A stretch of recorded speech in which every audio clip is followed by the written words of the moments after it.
Bizlə elə sağollaşdı ki, yəni mən əminəm ki, mən gələn həftə sonuna sağ qalmayacağam. Ona görə vəziyyət çox pisdir. Təcili müdaxilə olunmasa biz hər an Tofiq Yaqubunu itirə bilərik.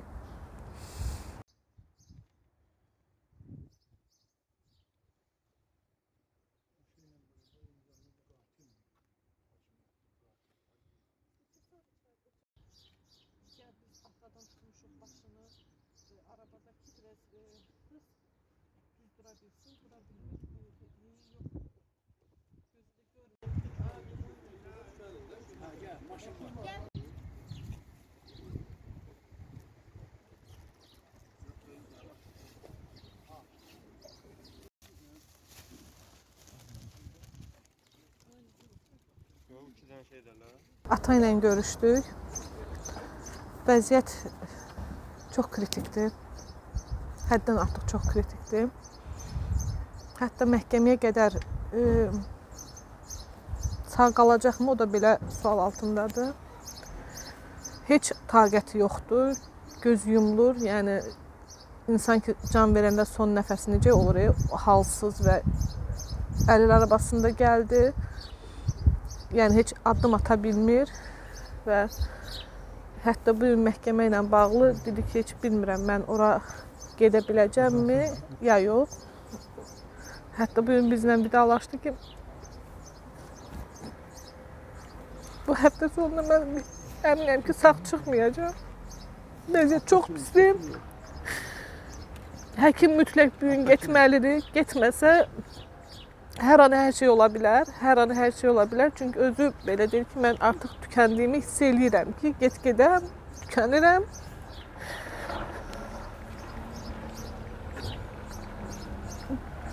Biz biraz yanında qaldıq. Çünki biraz halı yox idi. Heç halı yox idi ki, nəsə danışsın, nəsə eləsin, elə qucaqlayırsan, başını tutursan ki, başını saxlaya bilmir, dura bilmir, düz dura bilmir, ümumiyyətlə otura halda belə dura bilmir. Yəni o qədər pisdir halı.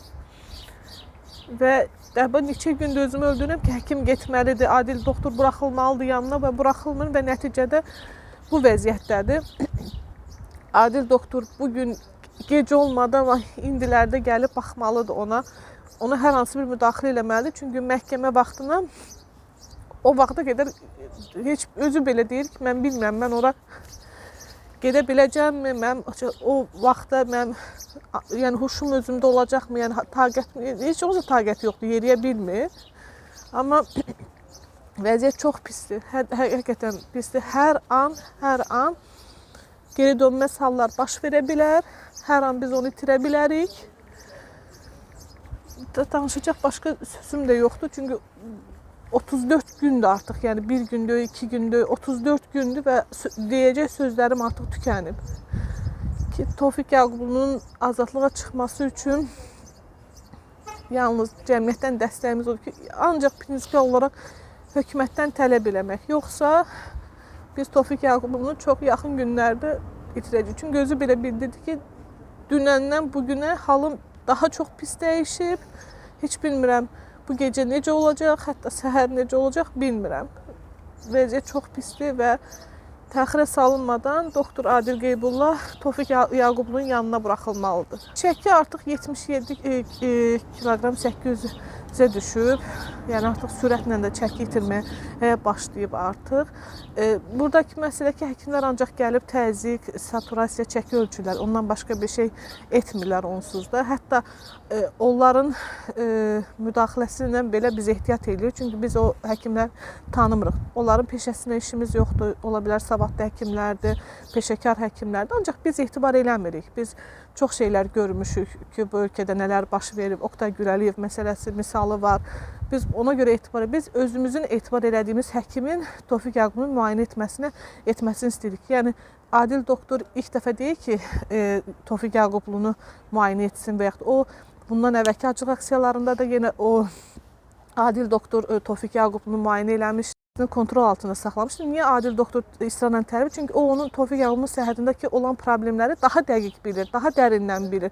Kənar həkim Tofiq Yaqubun hansı səhhətindəki baş verən problemlərin nələrdən keçdiyini bilmir. Amma Adil doktor bilir. Biz də ona etibar edirik, ona güvənirik və istəyirik ki, Adil doktor gəlib müayinə eləsin. Amma görünən odur ki, prezident aparatından bununla bağlı qəti qərar var ki, Adil doktor müəssisəyə buraxılmasın. Çünki bundan qabaq 3 dəfə buraxılıb, ən son aprel ayının 26-sı buraxılıb, yəni aprelin 19-u icazə vermişlər, bir aprelin 22-si, bir də aprelin 26-sı. Ondan bu günə kimi hər gün deyirlər ki, doktor buraxacaqlar ki, hə icazə var, gəlirlər, doktor gəlir bura müəssisənin önünə, amma təzədən deyir ki, yox, indi imtina var, buraxmayacaq. Yəni bu belə onu hesablanıb ki, hakimiyyət Tofiq Yaqubun ölməsini istəyir. Gözləyir ki, nə vaxt öləcək.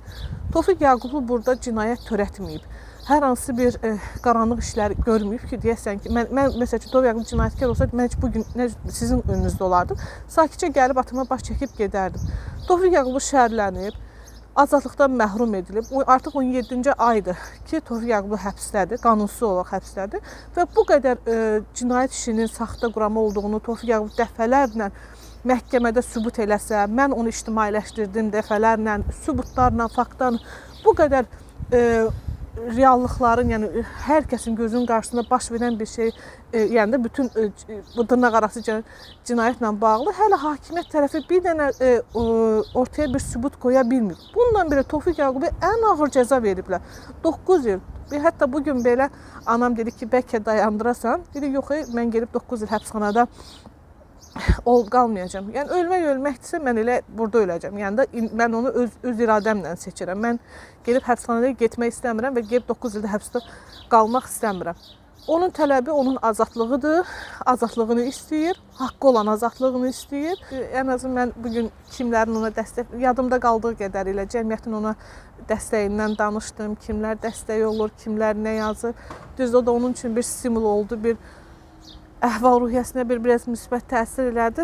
Hər kəsə çox-çox təşəkkür eləyir və mübarizəsinə davam etdiyini bildirdi və acil aksiyasında, yəni azadlığa çıxmayana qədər, sona qədər davam edəcəyini bildirdi.